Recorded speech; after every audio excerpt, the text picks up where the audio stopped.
Ya, salam sehat, tetap semangat, kembali bertemu dengan channel Rudi Wijaya. Kali ini kita akan belajar mengenal alat-alat di laboratorium, baik laboratorium IPA ataupun laboratorium kimia.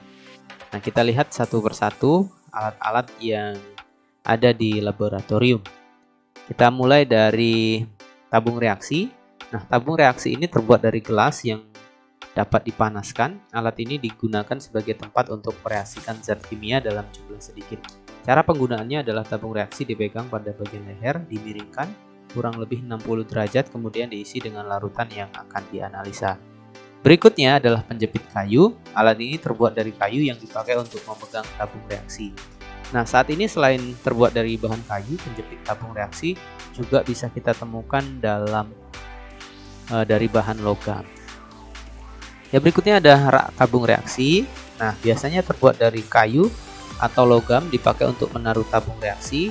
Rak tabung reaksi tersedia bermacam-macam ukuran, di mana setiap ukuran tersebut juga berbeda jumlah lubangnya.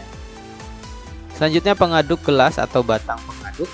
Batang pengaduk berbentuk tabung yang tidak berlubang di bagian dalamnya dan dipakai untuk mengaduk suatu campuran atau larutan zat kimia pada waktu melakukan reaksi kimia. Juga dipakai untuk membantu pada waktu menuangkan atau mendekantasi cairan dalam proses penyaringan dan pemisahan. Selanjutnya corong gelas. Nah, corong biasanya terbuat dari gelas atau plastik yang dapat kita sesuaikan dengan aplikasi di laboratorium. Corong yang baik berbentuk kerucut bersudut 60 derajat, dipakai untuk memasukkan suatu cairan ke dalam suatu tempat yang mulutnya sempit seperti botol, tabung ukur, buret, Erlenmeyer, dan sebagainya. Berikutnya, gelas arloji atau kaca arloji. Gelas arloji mempunyai ukuran penampang lintang yang berbeda-beda sesuai dengan kebutuhan di laboratorium. Digunakan untuk menimbang zat berbentuk kristal. Selain itu digunakan juga untuk menutup gelas beker yang berisi larutan waktu pemanasan atau untuk menguapkan cairan. Berikutnya gelas ukur. Nah, gelas ukur ini digunakan untuk mengukur volume zat kimia dalam bentuk cair. Alat ini mempunyai skala dengan ukurannya yang bermacam-macam, dari kecil sampai yang besar. Gelas ukur merupakan alat ukur yang kasar dan tidak untuk pengukuran yang teliti. Gelas kimia. Nah, gelas kimia bukanlah digunakan sebagai alat pengukur. Tanda volume yang ada merupakan taksiran kasar. Alat ini terdapat dalam berbagai ukuran dan digunakan untuk wadah sementara larutan atau reagen, memanaskan larutan, menguapkan pelarut, atau memekatkan. Selanjutnya Erlenmeyer. Alat ini juga bukanlah alat pengukur, digunakan dalam analisis volumetri untuk wadah suatu volume tertentu dari suatu larutan, seringkali juga digunakan dalam kegiatan titrasi dan untuk memanaskan larutan. Berikutnya labu takar. Nah, labu takar merupakan suatu bejana dengan leher panjang, sempit, dan dasar yang datar, dilengkapi dengan tanda batas volume dan mempunyai kapasitas tampung sesuai dengan ukuran yang tercantum. Labu takar ini banyak digunakan untuk membuat larutan standar atau baku pada analisis volumetri. Seringkali juga digunakan untuk pengenceran sampai volume tertentu. Perlu diperhatikan, alat ini jangan digunakan untuk mengukur larutan atau pelarut yang panas. Pipet gondok. Nah, alat ini dipakai untuk mengambil dan memindahkan larutan secara tepat pada volume tertentu sesuai kapasitas. Pipet gondok ini merupakan alat pengukur yang lebih tepat dari gelas ukur karena lebih akurat. Pipet ukur mempunyai bentuk berupa tabung gelas yang agak panjang dengan ujung runcing dan mempunyai skala. Teknik penggunaannya sama dengan pipet gondok, hanya saja volume dapat dipindahkan sebagian disesuaikan dengan keperluan. Jumlah cairan yang dituangkan dapat disesuaikan dengan skala yang ada pada pipet tersebut. Selanjutnya pipet tetes atau pasteur. Nah, pipet ini digunakan untuk ukuran volume atau skala lainnya, digunakan untuk memindahkan sedikit zat cair atau larutan yang tidak mempunyai ketelitian tinggi. Buret, ya. Buret tabung gelas panjang dengan pembagian skala dan ujung bawah dilengkapi dengan keran. Digunakan untuk titrasi atau mengukur volume titran yang digunakan. Berdasarkan tingkat ketelitian atau pembagian skalanya, buret dibagi menjadi dua jenis. Makro buret dengan pembagian skala 0,1 sampai 0,005 ml. Mikro buret dengan pembagian skala 0,01 ml. Bola hisap atau suction balls. Pengambilan suatu larutan atau cairan menggunakan pipet volume dapat dilakukan dengan bantuan bola hisap karet. Nah, alat ini terdiri dari satu bola dengan ujung pendek di atas dan ujung bawah agak panjang.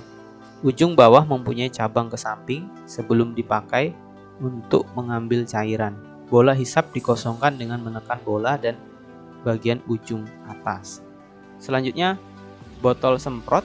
Nah, botol semprot plastik ini digunakan untuk menyimpan air suling yang akan digunakan sebagai pelarut zat pencucian untuk membersihkan dinding, bejana dari sisa-sisa endapan atau membilas alat-alat yang telah dicuci. Botol semprot plastik ini dapat dipegang dengan satu tangan dan dengan pijatan yang lemah, cairan akan keluar. Botol semprot mempunyai ukuran yang berbeda-beda, mulai dari yang kecil sampai yang besar sesuai keperluan. Cawan porselen. Cawan porselen biasanya digunakan sebagai tempat menabuhkan kertas saring dan memijarkan endapan sehingga terbentuk senyawa yang stabil. Cawan porselen yang baik dapat dipanaskan hingga suhu 1200 derajat Celcius. Cawan porselen yang masih panas tidak boleh didinginkan mendadak dengan air dingin karena bisa pecah karena perbedaan suhu yang ekstrim. Selanjutnya, pinggan porselen. Alat ini hampir sama seperti cawan porselen namun lebih tebal. Digunakan untuk menguapkan larutan sehingga menjadi lebih pekat atau menjadi kering atau menjadi kristal. Selanjutnya, piring atau plat tetes. Ini digunakan untuk mereaksikan zat yang dalam jumlah sedikit. Alat ini tidak boleh dipanaskan, seringkali digunakan pada pengenalan sifat-sifat larutan bersifat asam atau basah dengan menggunakan kertas lakmus. Mortal martil. Fungsi mortal dan martil adalah untuk menghaluskan sampel pengujian yang ada di laboratorium. Hal ini juga dapat digunakan untuk mencampurkan beberapa bahan menjadi satu dengan cara digerus secara bersamaan. Cawan Petri. Cawan Petri adalah kaca bundar berbentuk silinder tipis dan transparan. Fungsi cawan Petri berhubungan langsung dengan mikroorganisme yang dipelajari, biasanya dilengkapi dengan tutup. Berikutnya, neraca Ohaus. Neraca merupakan salah satu alat ukur massa yang dapat dibedakan berdasarkan jenis skala dan jumlah lengannya. Berdasarkan skalanya, neraca ini dibedakan menjadi dua, yaitu neraca Ohaus manual dan digital.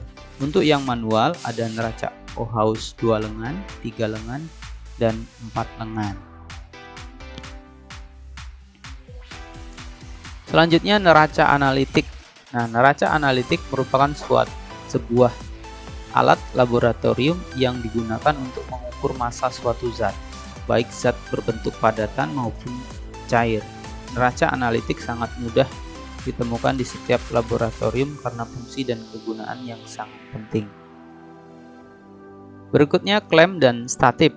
Klem merupakan sebuah alat penjepit yang terbuat dari besi, di mana alat ini digunakan untuk menjepit alat gelas kimia atau corong, sedangkan statip merupakan stand yang menjadi tempat meletakkan klem. Selanjutnya, pembakar spiritus. Pembakar spiritus ini merupakan alat laboratorium yang digunakan untuk menghasilkan nyala api.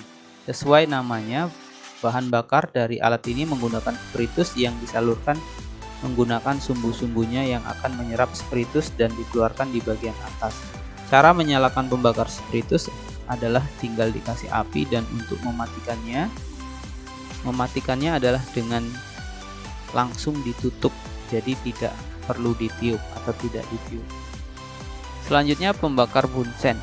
Alat ini digunakan untuk beberapa proses kimia yang memerlukan pemanasan di dalamnya.